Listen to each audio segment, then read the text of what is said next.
Welcome to the Vision Driven Marriage Podcast. If you're struggling in your marriage, or maybe you're wondering if it's even salvageable, before you give up or before you let things get too hard, let us come alongside you and help you solidify your marriage. We offer biblical encouragement and insight to help you strengthen your marriage. Welcome to the Vision Driven Marriage Podcast. We're Doug and Leslie Davis. We're really glad that you're here with us today as we continue to look proactively at some things that can keep you from being in a place where you feel like separation's your only option. And today we're going to be looking at how communicating openly and honestly can allow you to be in a good place where you can work towards staying closer to one another rather than separating. Now, last week we talked about loving selflessly. And this is another step that's just as crucial as loving selflessly, and that is communicating open and honestly. Well, none of us can talk today. Communicating openly and honestly. Now, when you think about communicating openly, one of the things that comes to mind, at least in my mind, is having the safety in the relationship, that knowing that what you want to say is going to be received with grace and respect. Right. And, when you love somebody deeply, and of course, when you came together in marriage, you loved each other so deeply, there's times where you want to make sure that you don't do something that could potentially lead to any disagreement. You don't want to do anything that could potentially lead to any struggle or trouble. And so you may find yourself in a position where you've put off communicating about things because you were afraid it would somehow upset your spouse or it would cause a little bit of an issue. What you're finding out instead is not talking about it has created an issue that's much bigger than ever would have existed if you just talked about it. And so we want to encourage you. We know that for some of you, communication is hard. For others of you, it's easy. Regardless of where you are, let us encourage you to be really open and honest. Now, for those of you who are struggling with being able to communicate because you're so conflict resistant, I don't want to hurt my spouse, I care about them even though they're frustrating me. Let me go ahead and just open this up. The love that brought you together has created a relationship where you and your spouse are really, truly the only people who can be completely open with one another because God's brought you together as one. And so it might be uncomfortable for a minute. It might cause somebody to be upset for a minute. But when you're really honest, not only about what's going on, but how you feel about it, you're going to be able to find an amazing opportunity to draw closer to one another.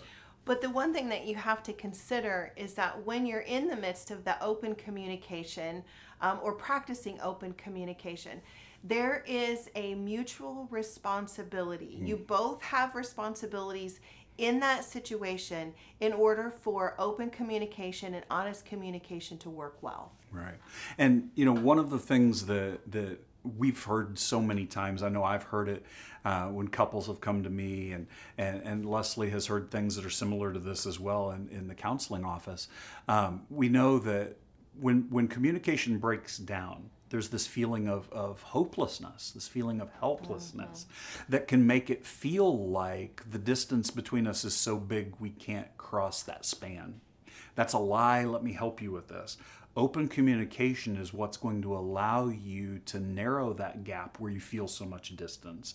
It's what's going to allow you to actually get closer and closer and closer and closer to one another. And what happens when you don't communicate the way that you should is that human nature kicks in. And one of the really dangerous parts about our brain is we fill in the blanks when there's gaps, something that we've heard, and then there's a gap. We fill in what we think comes next. And if it goes unaddressed, you believe that it really played out the way you imagined it. That's called an assumption. And the same thing's true even with the things that we see. You can see your spouse do something and then they come back and you fill in the blanks in your brain. It's completely normal of what happened between when they went around the corner and came back.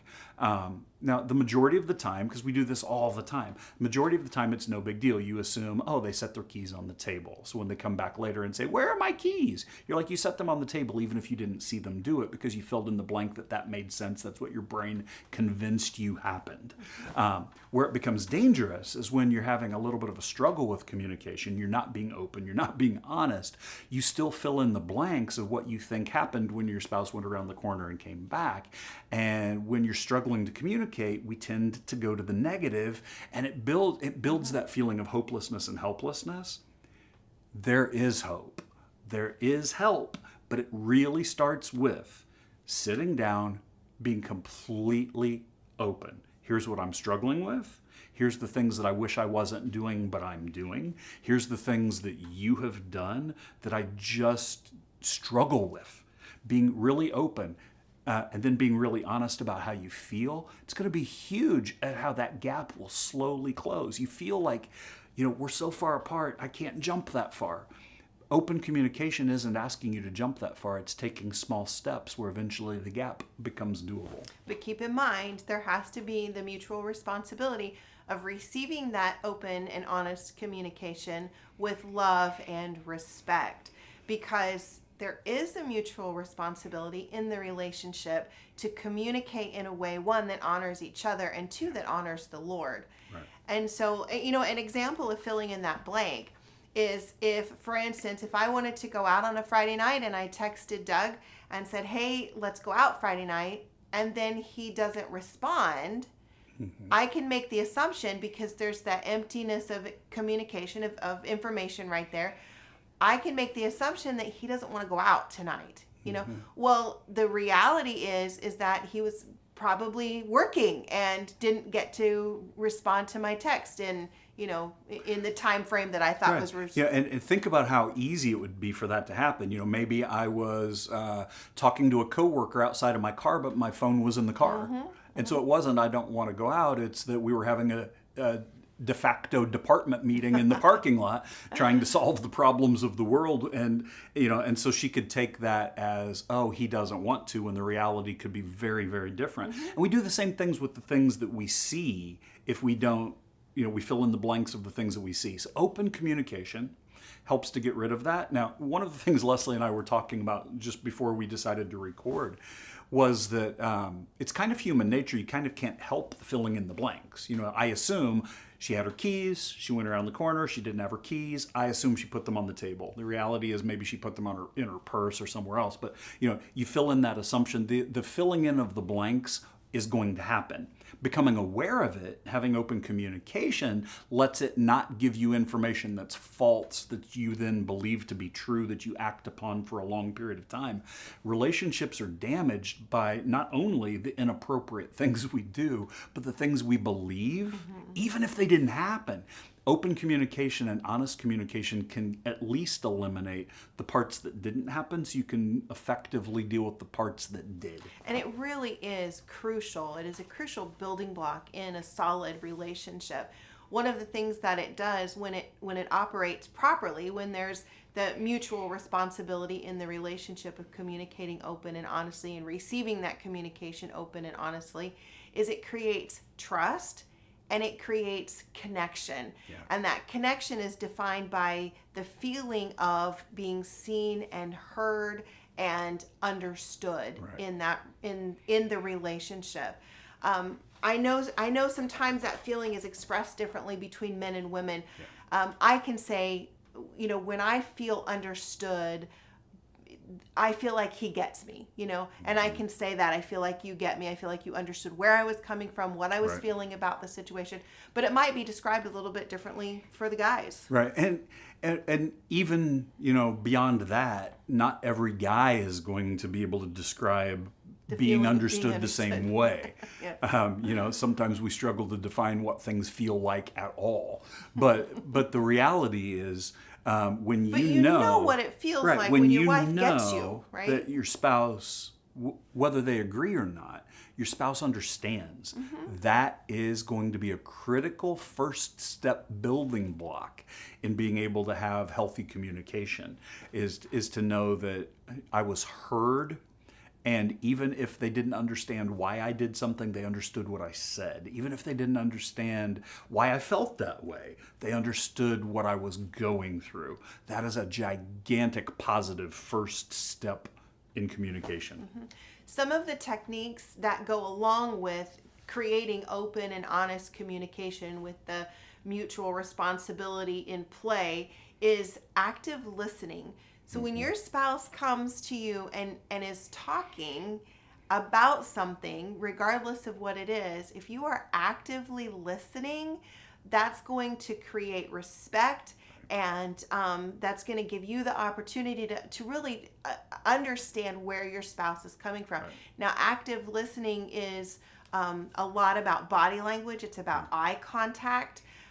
It's about reflective listening, like you reflect back what you hear them say. And that's as simple as, so I heard you say, and then you say back what you just heard them say. And if you're off base, give them an opportunity to correct where you're off base at. Like, no, that's not quite what I said. Right. And just take it slow in that time. Right. Now, the mutual responsibility part comes is when you're the person who's listening, then you're receiving those things with respect and trust, because they're giving you their heart. Right. Either way, like either the husband talking to the wife or the wife talking to the husband, it is sharing from a place of vulnerability. And if that is not held with respect and trust, then this whole process is not going to work. Right. Now, please make sure that you take into consideration any cultural traditions as well. Make sure that you're giving your spouse active listening with respect in a way that your spouse feels and hears that respect.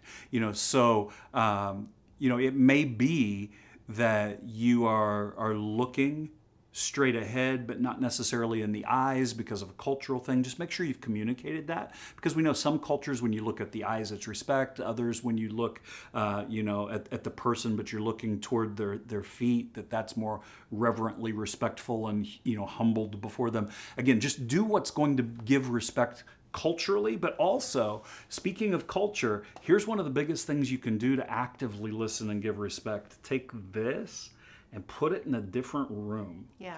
And don't worry, it will still be there when you're done, but just put it in a different room, because many of you have learned that you can give a lot of respect while you're listening to, ignoring any alerts or messages on your phone while you're talking, but then there's pauses in normal conversations where you can check it out and you're still giving attention and respect to your spouse. When you're dealing with something that requires open conversation and it requires this kind of depth of honesty, you're going to be better off if you just find a place for your phone that's in a different room than you are, set it over to the side.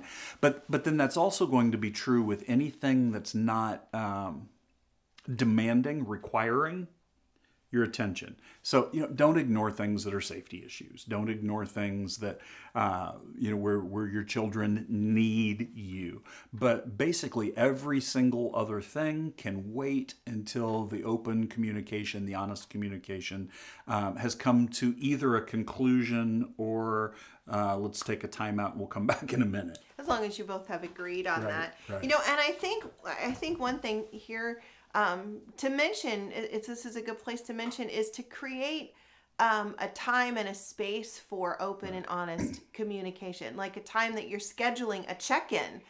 Basically, how are you doing? Is there anything I can help you with? How are you feeling today? So that you're actively checking in with each other. That creates a space that isn't dependent on a crisis or a decision that needs to be made, or something like that, where it just creates a time that's special, scheduled, between the two of you, that's, like I said, not dependent on a crisis or a decision. We're wanting to proactively be able to do things that are going to help you draw close to each other. Because, a couple of weeks ago, we looked at an interview of a man who has a wonderful ministry helping people who are separated. Mm-hmm. And it's a hard and heart-wrenching place to be. Yeah. when the person that you vowed to love forever, when you're separated for a while. Some of you realize that you're moving in directions where you're not as close as you once were, or you're close and you want to make sure you don't get to a place where you're not as close as you currently are.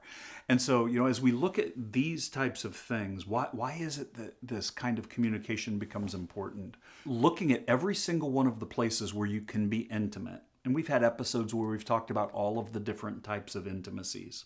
We've also talked about different seasons in a married couple's lives. It's very different when you have young children compared to when you have older children, compared to when you're an empty nester. It's a very different time in your relationship.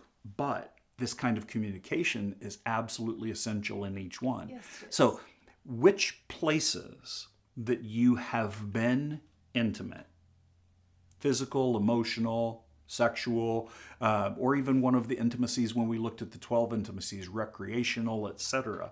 Which one of those intimacies do you feel like there's a drift going on? Because that's a place where you can begin the process of open communication. It doesn't have to be, we've hit this breaking point, we've got this gigantic crisis. Instead, it can be, I feel a drift here. We used to have recreational intimacy. We used to be able to go out and play together, and I miss that. The open communication can simply be something like, I miss that. Or it can be something specific. I don't feel comfortable doing that anymore because it became so competitive. It feels like you always have to beat me. It's not fun anymore. But being able to be honest and open about where the drift is going on, looking at where were we really close, where I either want to maintain it and not lose it, or I want to get rid of the drift that's happening before it becomes something that hits crisis level.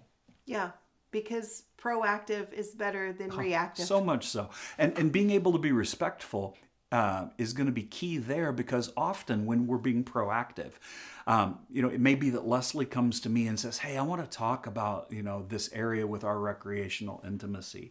And I don't even notice that there's anything that's different. To me, it looks exactly the same as it had always been. It would be really easy to say, oh, that's not true, or to dismiss it. And please don't do that. Please make sure that part of the respectful listening is understanding the thoughts and the feelings of your spouse in a way. Not that you have to agree with them, but you need to understand them so that together you can come together with a way to move forward through them. And I think that's a good point, understanding that sometimes we could be dismissive of our partner's feelings when, just because we don't agree with them. Or don't feel that. Right. Or don't feel that. We can be dismissive of that. And that's not the way to make the connection, for sure. No, and being able to be honest about that. Here's how I feel. And then being able to honestly reply, I want to hear more, but I don't feel that way. I'm confused by it. Mm-hmm. That's the kind of conversation that's going to help you be able to not only slow the drift, but to stop it and to draw closer instead of feeling like you're slowly drifting farther apart. Absolutely. If you feel like your relationship is drifting, or worse, that there is no connection, and you would like to find out for sure where you're at on that scale, I have a link in the show notes to a quiz. It's a short quiz. It's about 20 questions, but it will tell you what type of couple, where you fall at in that spectrum. Is our relationship drifting? Are we at risk? Or are we a solid couple? So if you're interested in that, click the link in the show notes to take that quiz. All right, and we want to thank you for joining us today. We've been looking at how you can communicate openly and honestly to proactively. Make sure that you stop the drift, stay close to one another. We don't want to ever see you get to a place where separation sounds like the idea that would be the best idea. If you're already in that place, find some people to come alongside you. There's help available. If you feel like you're drifting, plug in the things that we talked about and realize that you can stop the drift where it's at. If you're in a good, solid place right now, we want to encourage you to take care of that, to make sure that you nurture where you are so that you can stay there. We are Doug and Leslie Davis. This is the Vision Driven Marriage, and we continue to pray that God will solidify your marriage.